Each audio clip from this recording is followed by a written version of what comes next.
السلام علیکم ورحمۃ اللہ وبرکاتہ۔ بسم اللہ الرحمن الرحیم۔ ناظرین، آج ہم جس موضوع پر بات کرنے جا رہے ہیں وہ بہت اہم اور خاص ہے، اور وہ موضوع ہے دماغ میں شیطانی خیالات اور وسوسوں کا آنا۔ ناظرین، شیطانی وسوسوں کے بارے میں شریعت میں کیا حکم ہے؟ کیا گندے وسوسوں اور خیالوں کا بھی انسان کو گناہ ملتا ہے؟ اور اگر نماز کے دوران گندے خیالات آئیں تو کیا نماز باطل ہو جائے گی؟ اور آج ہم آپ کو یہ بھی بتائیں گے کہ دوران نماز اور عام حالات میں ان وسوسوں کے پیدا ہونے کی وجوہات کیا ہیں، اور ایسے وسوسوں سے بچنے کا مسنون طریقہ کیا ہے۔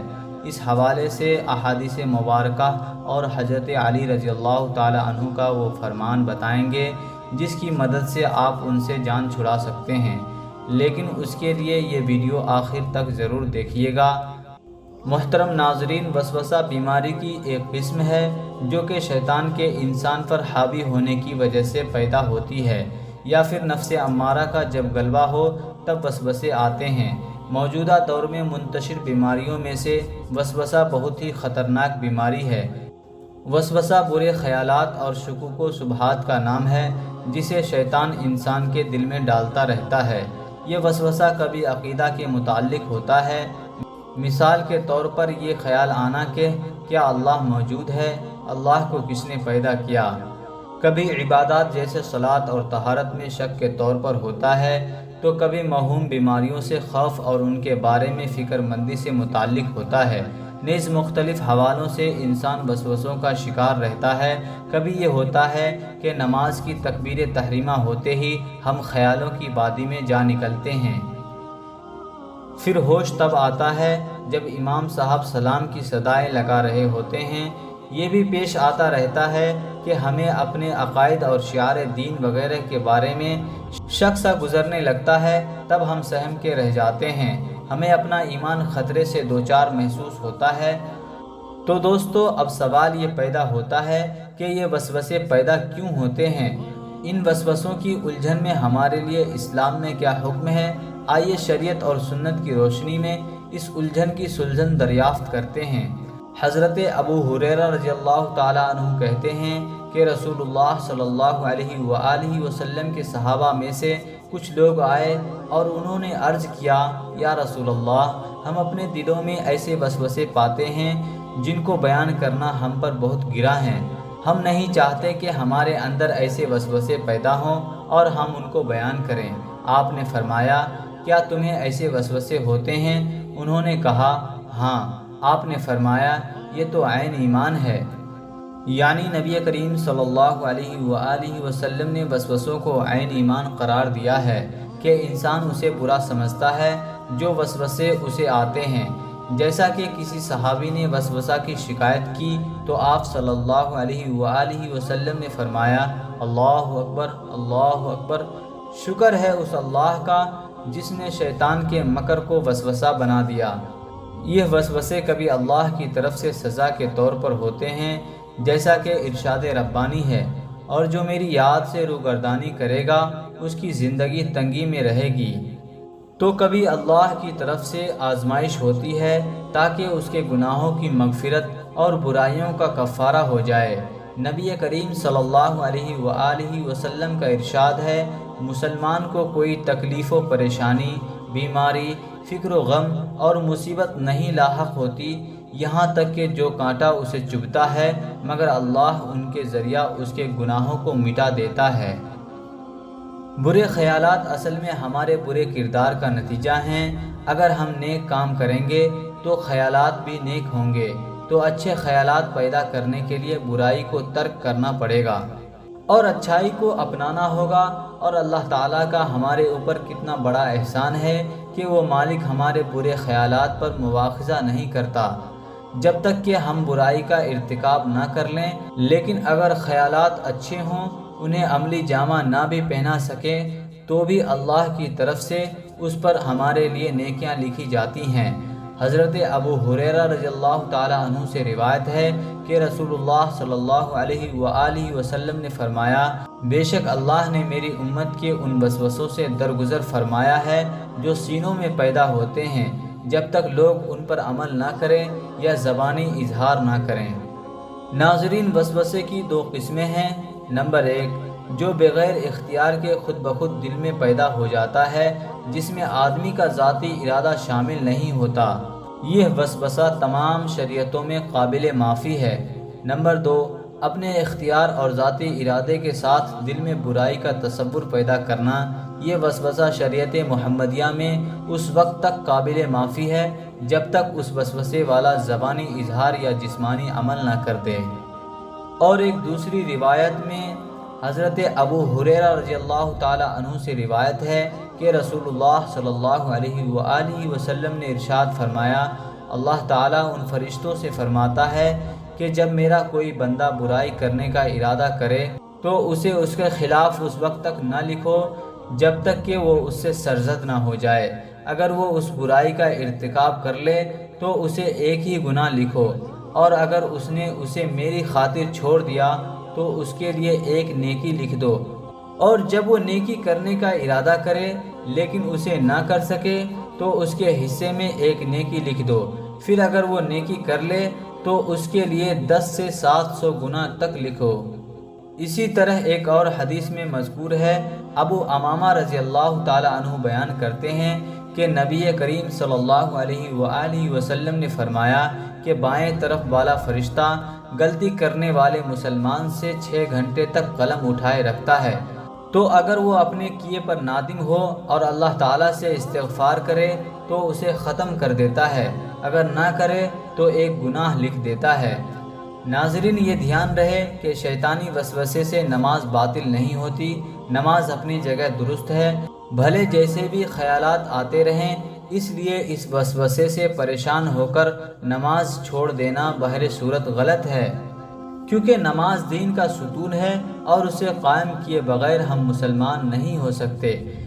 نبی کریم صلی اللہ علیہ وآلہ وسلم نے فرمایا، جب نماز کے لیے اذان دی جاتی ہے تو شیطان ہوا خارج کرتا ہوا بڑی تیزی کے ساتھ پیٹھ موڑ کر بھاگتا ہے تاکہ اذان کی آواز نہ سن سکے، اور جب اذان ختم ہو جاتی ہے تو پھر واپس آ جاتا ہے، لیکن جو ہی تکبیر شروع ہوتی ہے وہ پھر پیٹھ موڑ کر بھاگتا ہے۔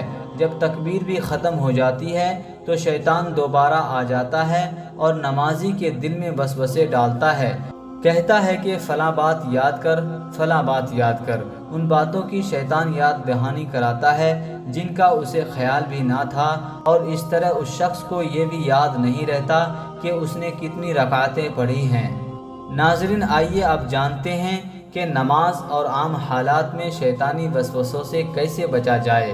شیطانی وسوسے لوگوں کے لیے بے حد پریشان کن ہیں، خاص طور سے نمازی حضرات کے لیے۔ دوستو، اگر نماز میں وسوسہ پیدا ہو کہ سورہ فاتحہ میں نے پڑھی کہ نہیں، تو ایک مرتبہ مزید فاتحہ پڑھ لیں، کیونکہ ایسا بھی ممکن ہے کہ آپ نے فاتحہ نہ پڑھی ہو، لیکن اگر ہمیشہ نماز میں سورہ فاتحہ نہ پڑھنے کا خیال پیدا ہو تو یقیناً شیطان کی طرف سے ہے جو آپ کو نماز سے غافل کر دینا چاہتا ہے۔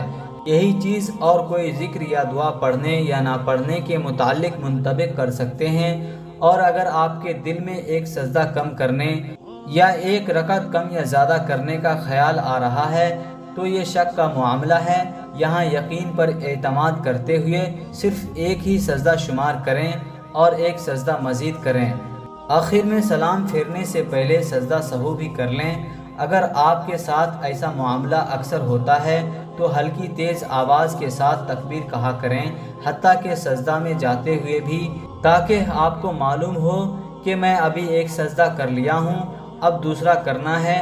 اگر کسی کو اکثر پہلے قاعدہ کے متعلق شک ہو جاتا ہے کہ قاعدہ کیا کہ نہیں، اگر شک ہو جائے تو آخر میں سجدہ سہو کر لیں، کیونکہ قاعدہ اولا واجب ہے۔ اگر چھوٹ جائے تو سلام پھیرنے سے پہلے سجدہ سہو کرنے سے وجوب کی تلافی ہو جائے گی۔ نماز میں انہی مذکورہ چیزوں کا وسوسہ زیادہ تر پیدا ہوتا ہے۔ اگر یہ وسوسے ہمیشہ آیا کریں، یعنی ہر نماز میں ہمیشہ اس قسم کا شبہ پیدا ہو، تو یقیناً یہ شیطان کی طرف سے ہے جو انسان کو نماز سے غافل کر دینا چاہتا ہے، بلکہ اس طرح نماز سے ہی دور کرنا چاہتا ہے۔ ناظرین، اکثر لوگ نماز پڑھتے ہیں مگر انہیں نماز کی لذت نہیں محسوس ہوتی اور وہ شیطانی وسوسوں کا شکار رہتے ہیں، اس کی اصل وجہ یہ ہے کہ ہم نماز میں اللہ کا تصور کرنے کی بجائے ادھر ادھر دھیان رکھتے ہیں، جبکہ ہمیں حکم ہوا ہے کہ اس طرح نماز پڑھیں گویا اللہ کو دیکھ رہے ہیں۔ اگر اللہ کو نہیں دیکھ سکتے تو یہ تصور کریں وہ ہمیں دیکھ رہا ہے۔ اور یہ بھی ضروری ہے کہ عبادت میں اخلاص پیدا کیا جائے اور اخلاص ختم کرنے والے امور سے بچا جائے، یعنی عبادت خالص اللہ کا تقرب حاصل کرنے کے لیے ہو، اس میں دنیاوی کوئی غرض و منفعت شامل نہ ہو، اور پھر عبادت میں خضوع و خضوع پیدا کریں تو انشاءاللہ ہمیں عبادت کی لذت محسوس ہوگی، شیطانی وسوسے اور اس کی تدابیر سے بھی بچ سکیں گے اور ہماری عبادت اللہ کے یہاں مقبول ہوگی۔ آخر پر ہم اس بات کی طرف بھی توجہ دلانا چاہیں گے کہ ہماری ذمہ داری بنتی ہے کہ ہم کسی بھی ایسے کام سے باز رہیں جن کی وجہ سے نماز یا عام حالات میں برے خیالات پیدا ہوتے ہیں۔ مثلا بعض لوگ حیا باختہ فلمیں دیکھتے ہیں یا تصویریں دیکھتے ہیں جو ذہن میں رچ بس جاتی ہیں اور پھر اپنا کام دکھاتی ہیں۔ اگر آپ ایسی کسی چیز میں مبتلا ہیں اور آپ انہیں ناپسند بھی کرتے ہیں تو اس سے اپنا پیچھا چھڑائیں، یا اگر عورت کے دل میں تھوڑی بہت خاوند کی ضرورت اور رغبت ہو، یا خاوند کو اپنی بیوی کی رغبت ہو، یا کسی بھوکے کو کھانے کی حاجت ہو، تو اسے چاہیے کہ اگر نماز کا وقت ادا کرنے میں ابھی فرصت ہے تو پھر پہلے اپنی ضرورت پوری کر لیں اور بعد میں نماز ادا کریں۔ جیسا کہ نبی کریم صلی اللہ علیہ وآلہ وسلم سے یہ ثابت ہے کہ آپ نے فرمایا، جب شام کا کھانا سامنے رکھ دیا جائے تو نماز مغرب سے پہلے کھانا کھاؤ اور اپنا کھانا چھوڑ کر نماز کے لیے عجلت نہ کرو، یعنی جب کھانا تیار ہو اور انسان کو کھانے کی طلب بھی ہو تو وہ نماز کے لیے جانے سے پہلے کھانا کھا لے، کیونکہ جب نماز سے پہلے کھانا تیار ہو جائے تو انسان کی توجہ اس کی طرف مبذول ہوگی، جس کی وجہ سے نماز میں کمی واقع ہوگی۔ لہٰذا نبی صلی اللہ علیہ وآلہ وسلم نے فرمایا، کھانے کی موجودگی میں نماز نہیں ہوتی، اور نہ اس وقت جب اسے بولو براز کا تقاضا ہو، یعنی جب انسان کو کھانے یا پیشاب وغیرہ کی حاجت ہوگی تو وہ نماز میں اسی کے بارے میں سوچتا رہے گا۔ لہٰذا نماز کے وقت سے پہلے اپنے معاملات سے فارغ ہو جائے۔ ایک اور بات جو قابل لحاظ ہے وہ یہ کہ حرام چیزوں سے اجتناب کیا جائے۔ حرام چیزوں کے استعمال کی وجہ سے بھی وسوسے اور برے خیالات پیدا ہونے کا احتمال زیادہ ہوتا ہے۔ اس حوالے سے آپ کو حضرت علی رضی اللہ تعالی عنہ کی ایک روایت سے بھی آگاہ کرتے ہیں اور وہ عمل بھی بتاتے ہیں جو آپ رضی اللہ تعالی عنہ نے وسوسوں کو دور کرنے کے لیے تجویز فرمایا۔ حضرت علی رضی اللہ تعالی عنہ کے پاس ایک شخص آیا اور اس نے برے خیالات اور وسوسوں کی شکایت کی تو اس کو آپ رضی اللہ تعالی عنہ نے یہی نصیحت فرمائی کہ حرام مال اور حرام کاموں سے اجتناب کرو، اور جب بھی کھانے کے لیے بیٹھو تو لقمہ حلال پر یا غفور یا اللہ یا رحمان پڑھ کر پھونک دو۔ اس عمل سے برے خیالات آنا رک جائیں گے۔ تو دوستو، اگر آپ بھی ایسے خیالات اور وسوسوں سے پریشان ہیں اور ان سے نجات چاہتے ہیں تو اس عمل کو کریں۔ اللہ تعالی ہم سب کو ہدایت کے راستے پر چلائے اور شیطان کے وسوسوں سے محفوظ فرمائے، آمین یا رب العالمین۔ ایسے ہی واقعات دیکھنے اور سننے کے لیے اس چینل کو ضرور سبسکرائب کریں۔ شکریہ، جزاکم اللہ خیر الجزا۔